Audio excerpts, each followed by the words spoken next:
Why is it that some people work so hard and so long, but still see other people around them getting promoted way faster than them? Pretty frustrating, right?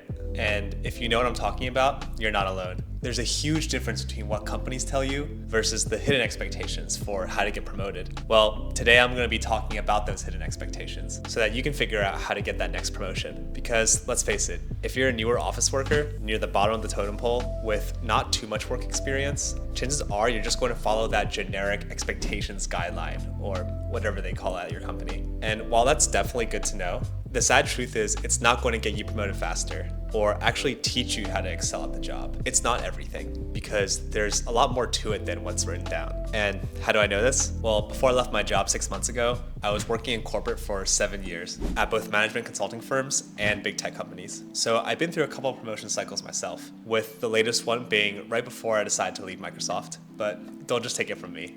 I've also talked to and learned from some of the smartest, fast climbing workers from the world's best companies. And I learned that the patterns really do speak for themselves. So I've consolidated everything I've learned from all these people and my own experience to give you the most important things you have to know if you want to get promoted quickly. And this doesn't just apply to office jobs either. You can use this no matter what kind of job you're in, because you'll know what the decision makers in charge of giving promotions are actually looking for. So let's get into it. First thing you have to know is what impact means. And maybe you've heard this before, but if not, here's a quick reminder. When your team says they're looking for those that contribute real impact, they mean they're looking for people that can deliver real, tangible value and positive results for the overall team. I think a common mistake a lot of people tend to make is believing that the more work they do, the more likely they'll be promoted. And the reason this isn't really true is because there's a huge difference between work and impact. Okay, so what is it then?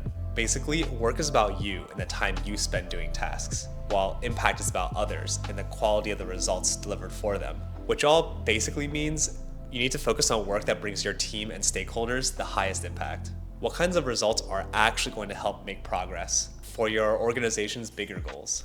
And yeah, this might be different depending on what kind of job you have. So here's an example. Back when I was a consultant in my first role out of college, I used to have to make slide deck presentations all the time. And even though back then I wasn't the main presenter usually, I'd be spending hours creating these decks, putting together the research and reviewing them multiple times with the team. And the funny thing is, when it really came down to it, there'd be so many times where we wouldn't even get through the whole presentation with the client, or the client needed help with a different problem last second. So all my work was pretty much scrapped. It was such a waste of time. Here's the thing though, it doesn't matter how much work you've done. What matters is that you've delivered something useful at the end of the day. And in my case back then, I realized that if I wanted to have real impact, I had to know exactly what my client really wanted instead of just what he was asking for. So instead of saying yes every single time he just asked for something, I started to ask more questions. Why did he ask for this? Is this what he really wants, or is it something else? What kinds of questions is he going to ask me later that I should have the answers for? For you, this might not be your client. It might be your manager or your director or even your teammates. But no matter who it is, here's the cool part. If you end up learning how to deliver true value and you start doing it consistently, you're going to start building trust with everyone around you. And people are going to start wanting to help you and support you. And when that happens, things will start to get a lot easier for you. So here's the takeaway. Remember, it's not time spent, it's value delivered. And when you work on the right things, people around you will start noticing. Okay, here's the second tip. Know that your manager is pretty much 80% in charge of whether you get promoted or not, but you are 100% in control of that 80% by knowing how to make your manager's life easier. So let's be clear about something. This isn't really about sucking up to your manager and just agreeing with everything they say. It's about being smart and knowing what their goals are so that you know how to best support them. It's about knowing when and how to manage up and how to best deliver on their expectations of you. So yes, you need to have a great relationship with your manager, no matter who they are. And I get it, not everyone has a great manager they can look up to and trust. Sometimes people who are meant to be people managers end up in management positions. But here's the reality. It's really difficult to get promoted if your manager isn't on your side. So then how do you build up this relationship? Figure out what problems they're dealing with and make their life easier. Here are a few things you can do. First, use your one-on-one time wisely by coming with thoughtful questions on how to deal with your current problems, how your assigned work contributes towards the team goals, and maybe getting feedback on some of your past work. Second, be proactive by anticipating some of the things your manager is going to ask for so you can start planning and getting the ball rolling faster.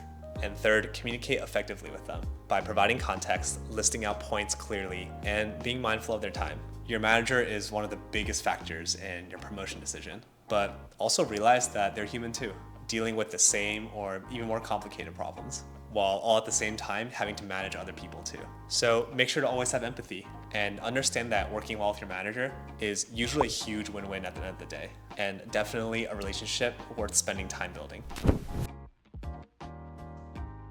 All right, which brings you to my third point that I want to share. And that is you need to learn how to build visibility at your company, because chances are your promotion is decided by a variety of people vouching for you and the things you've accomplished. Yes, it's important that your manager is advocating for you, for sure, but it's also important that the people he's telling this to also know who you are and can believe the things that your manager is telling them. Even better if they've seen it firsthand too, right? Here's the thing, you can deliver all the value impact in the world, but you're not gonna get promoted if no one knows that you're doing it. So what does building visibility mean exactly? And how can you get all these higher ups to recognize and see the work that you do? They're all probably busy with their own problems too, right? Well, whether you're an introvert or extrovert, there's a few easy ways to make sure you're remembered.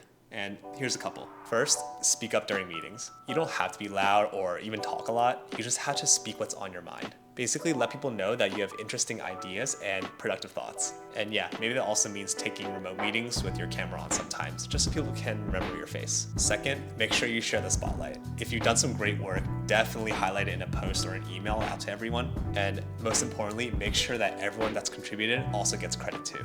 This way, you can build trust and credibility while uplifting everyone else. And third, do proactive work. Just like anticipating what your manager wants, sometimes the higher-ups might also have work that they need help with too. And if you can figure out what those things are, or even just volunteer to do work if they're asking for it, those things can go a long way. And yeah, I get that doing volunteer work is pretty much doing extra work, but sometimes it is worth doing just a little bit of extra work temporarily if it means delivering a lot of great value for you and your team. It all just depends on what it is and if you think you can balance it with all your regular work too.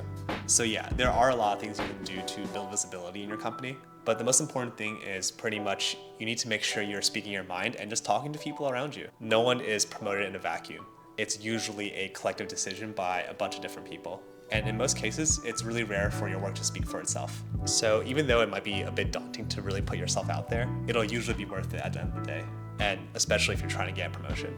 So yeah, I totally get that it's frustrating, that there's so many of these unspoken rules and hidden expectations that they don't really teach you in school, but you're already being proactive and trying to figure all this stuff out. And now you're already in a better spot. So I'm definitely wishing you good luck on your promotion. You got this. All right, thanks for sticking till the end and see you soon.